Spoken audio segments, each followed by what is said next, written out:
નમસ્કાર. હવે ભાજપની જીત નક્કી. નાફેડની ચૂંટણીને લઈને સૌથી મોટા સમાચાર સામે આવ્યા હતા. ભાજપ સાંસદ મોહન કુંડારિયા નાફેડની ચૂંટણીમાં બિનહરીફ ચૂંટાયા હતા. ચૂંટણીમાં 4 ઉમેદવારોએ ઉમેદવારી પત્રક પરત ખેંચ્યા હતા. અમૃત દેસાઈ, મહેશ પટેલ, જશવંત પટેલ, મગન વડાવિયા અને ઉમેદવારી પત્રક પરત ખેંચ્યું હતું.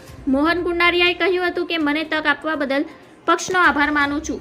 મારા સહિત 5 ઉમેદવારોએ ફોર્મ ભર્યા હતા. સમજૂતીથી 4 ઉમેદવારોએ ફોર્મ પરત ખેંચી લીધા હતા.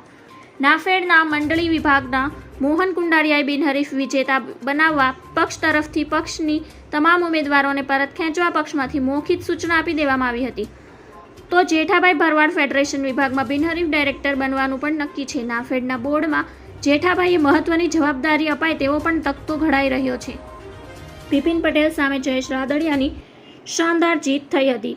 જયેશ રાદડિયાએ ભાજપના જ સત્તાવાર ઉમેદવારને પછાડી શાનદાર જીત મેળવી છે. જયેશ રાદડિયા 114 મત મળ્યા છે. કુલ 180 લોકોએ મતદાન કર્યું હતું. બિપિન પટેલને આ ચૂંટણીમાં 66 મત મળ્યા હતા.